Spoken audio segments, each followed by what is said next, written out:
Konnichiwa YouTube! Welcome back to Archeage Live with your host OnlyOneShinobi. And today, I just want to give you a quick update. So, and we'll maybe do some alchemy. We'll show you the alchemy crafting profession. So first I just wanted to say, in the last video I was a little frustrated due to queue times, but Tryon has done a lot to sort of remove the queue times. So today, for example, recently I've only been wait maybe 30 minutes to get into the game, instead of the 7 hours it was during the first week. So that's an improvement. You can see I've been playing quite a bit. I'm level 37 now. I haven't been recording much because I've been focused on trying to get my farm going. So I'll give you an update on the farm later, I guess, in a different episode. But for now, I thought I'd show you crafting. I decided I wanted to be an alchemist.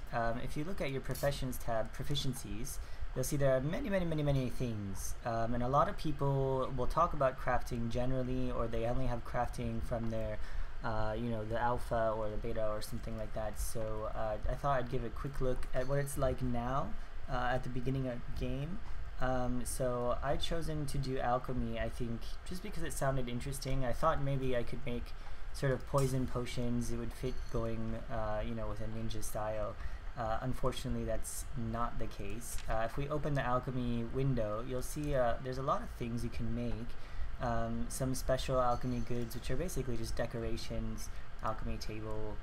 This one actually increases your alchemy proficiency if you put it in your house, which I don't have, and we'll talk about that in a different episode. It's really difficult getting land right now. So you can make some healing and mana potions, and then it says these things, Luna drops and Luna frost, which are basically like enchanting or augments for your weapons and stuff. Talismans, which are basically to repair machines, and then polish oils, pigments. It says pigment, but it's not actually a dye. Like, you can't actually dye your armor, which is a little disappointing. And then these other alchemy things here, which is for lunarite, and we'll talk about that in a minute. So I'm a little disappointed straight out. I thought maybe I could make defense potions or agility potions or something like that, but that's not the case. In any case, I'm gonna keep going. I hope maybe that they'll release other recipes in the future. I know that in alpha it looked like they had defense potions and things like that, so hoping that we can do that. So what I've been doing is I've been growing a lot of mushrooms, because mushrooms you can break down into medicinal powder, and you need the powder to make healing potions.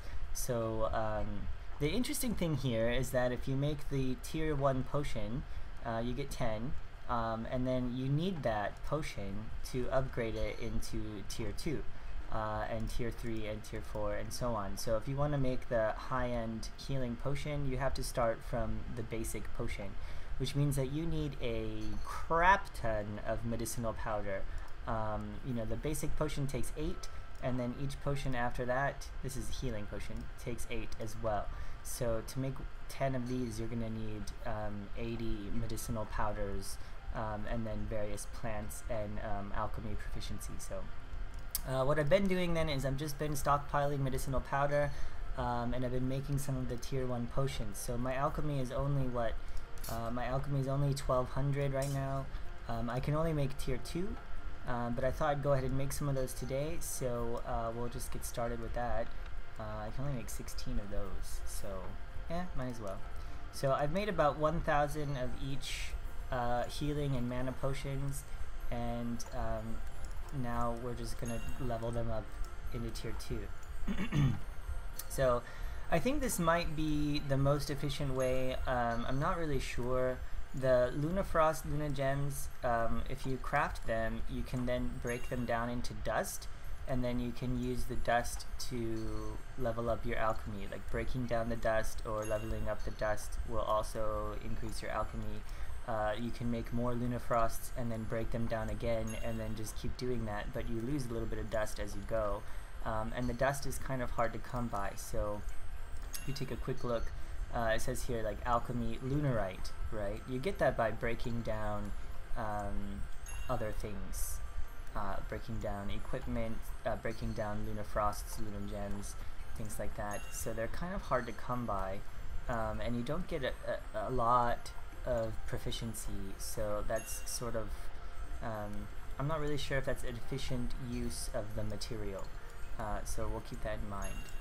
So I'm just at an alchemy table. You can find these almost anywhere, so I mean it's really not, they're not that hard to find. Any sort of city will have a small table like this in the crafting area. So to go with alchemy, I think the best thing that you want to focus on at first is also gathering, and I'll talk about this in a second, but well, why don't we talk about it now? My gathering is about 6,200, which is taking me a long time to level. Basically, okay, we're done with those. Let's go to the mana. We can make 15. Let's go to make all of those. And I'm limited by my flowers. But basically, you're gonna need to plant flowers and mushrooms. So you're gonna need to do that. You need a large farm or a nice secret farm or somewhere that you can plant flowers and mushrooms and harvest them. I would start with irises or the lavender here, and just grow those with your mushrooms all the time, non-stop, basically. And what I've been doing is I have a large farm at 16 by 16, but I have to plant each mushroom individually, and one mushroom gives you something like 10, is it 10? Do I have any? I'm not sure, 10 powders or something like that, 10 or 12. And so you have to plant a shit ton of those to get the powder that you need to make potions. The thing is that you can plant larger bundles. They're called seed bundles. You can plant larger groups of crops to harvest more efficiently, but you need gathering at about 15,000. And as I said, mine is only 6,000. So that's gonna take a long time to do.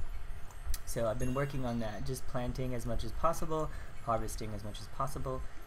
You only get 1 point for each plant that you pick up, so actually planting and harvesting is the least efficient way to increase your gathering. And here we are at the farm. So like I said, I just been planting everything one by one, trying to build up mushrooms. It's probably the most painful part is harvesting. You pick them up one at a time. One.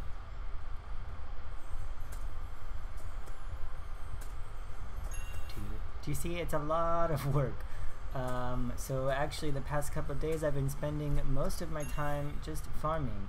I do quests every so often, trying to get Gilda stars so that I can buy a house or a boat or something, but really a lot of this game so far for me has just been farming. It's alright. I think I really want to get my alchemy up.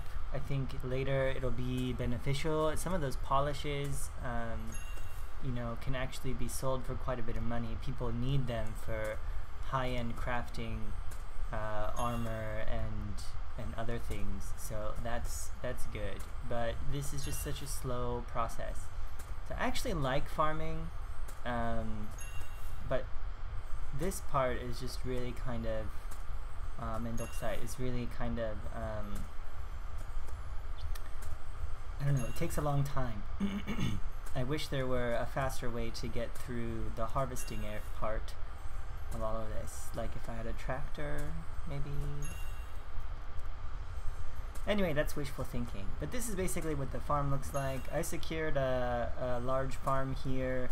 I'm out in Windscour Plains. The area is, well, it's alright. It's an arid climate. And it's a PvP zone. Out here, Windscour Savannah. Yeah. So it's kind of dry, kind of not so pretty. It's not where I want to live, but it's the only place I could find to put my large farm. So I have to deal with it for now. Maybe someday we can move. In any case, this is what farming looks like. So to increase your alchemy, you'll need to plant these flowers. and you'll need a lot of them. So either you do the farming, or you make a lot of money and you buy it on the auction house, or you get lucky and your guild gives it to you. In any of those cases, this is farming. I hope you like it, because you'll probably be doing a lot of it. Okay, now that that's done, the most efficient way is actually getting a group of them. So like I have here, well, I only have 8 irises left over, but basically if you have 10 irises, you can spend 5 labor to process 14 spice, and that will actually increase your gathering skill. So the 5 labor it takes to break them down will actually go into your gathering skill. So the best way to do that is just to plant a bunch of flowers, harvest them, and then break them into pieces. And if you look at my bank here, you'll see that I've done that a lot. I have over 2,226 spices, which comes from irises. We have some chopped vegetables and some dried flowers over there. So the best way to do it is actually to grow a lot of smaller materials, cut them down to get gathering points, and then do it again. Another option you have is to use the auction house. So if you search on here, you look for iris, for example. Irises are selling for, let's see, about 1 silver 55 per iris. Just about. Oh, that one's really cheap. Yo, we'll buy that out. So these are underpriced, which means I can buy them really cheap. This one, I would buy it, 40 copper per item, but it's 600 items, which is great, but it's 16 gold, and I don't want to spend that much gold, unfortunately. 40 copper, that's about 4 silver for 10, right? If we then look at spice, ground spices, 4 silver for 10. This is going at 1 silver 46 per item. 10 irises give you 14. I'm not really good at math, but if you're good at math, you might be able to work the auction house to your favor. You buy the irises, cut them up, and sell the spices on the auction house. So that's one option you have, I suppose. About 500 spices for 7 gold, but maybe those irises are a good deal. I'll consider it later, but for now, that's one way to do it. So if you just buy the iris, the flower, cut it down into spices, and then sell the spices on the auction house, maybe you can get your money back. Not really sure. In any case, that's going to be it for alchemy. That's basically what I've been doing to level my proficiency, trying to get potions, and then I hope that someday there's some better recipes out there. I hope you enjoyed this sort of little tutorial on leveling alchemy, just a quick update, and I will see you all in the next episode. So take care, and Shinobi out.